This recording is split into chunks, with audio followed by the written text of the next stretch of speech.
All right, so this video is actually brought to you by all the supporters and folks that watch my Saturday morning show.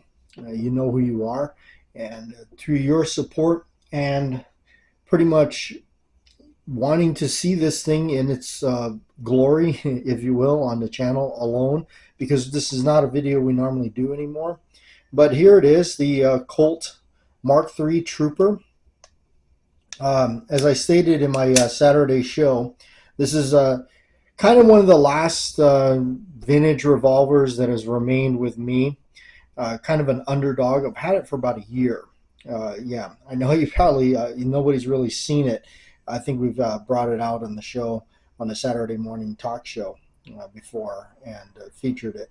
But yeah, it has not really made an appearance. This is the first time, so we wanted to kind of show you a little bit about it. And I actually don't know a ton of history on them. I just know that they're kind of the Mark III Trooper. Kind of it's definitely different than the Trooper model or the Colt 357 of its day. I guess I've heard that one referred to as the I guess the more workhorse of a Python, if you will.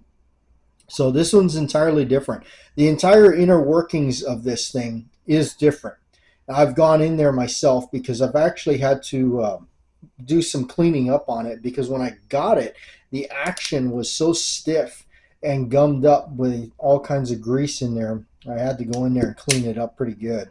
The grips, the one thing about this thing too that I noticed, that when I pulled the grips off of it, you would think that these grips would fit, like you could put like Python grips or whatnot on this thing. It's not the case. There is some differences. There's actually a stud right around over here where the grips actually, fit into.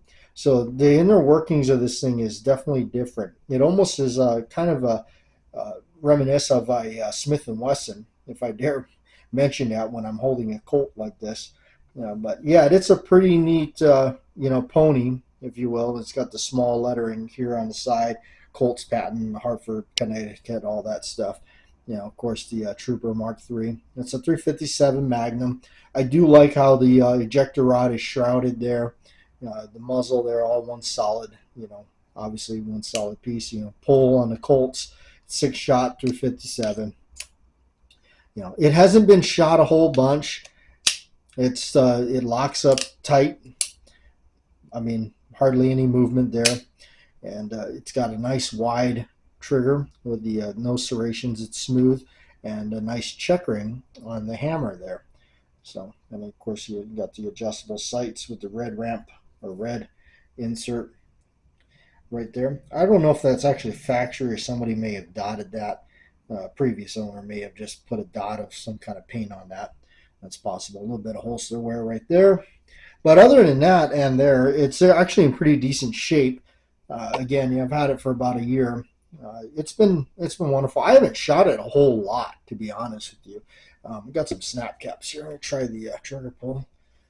Go ahead and put some of these snap caps in here. Colt go clockwise, so I'll try the double action first. Pretty nice. It has a little bit of a stacking, as a lot of these older ones did. That hammer, that pull on that is pretty nice. And again, I don't know if that's going to even tell you anything, but pretty nice on the single action, I gotta say. Not bad at all. It's a stout little gun, or I wouldn't say it's little, but it's about a K-frame size if you're talking Smiths. I'm not sure what the frame designation is for Colt. It's probably close to an I frame.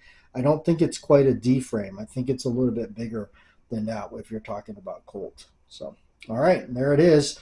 Hopefully you enjoyed this video on it, and hey, thanks to all the folks that tune in to my Saturday morning collector show and everything. This video was for you.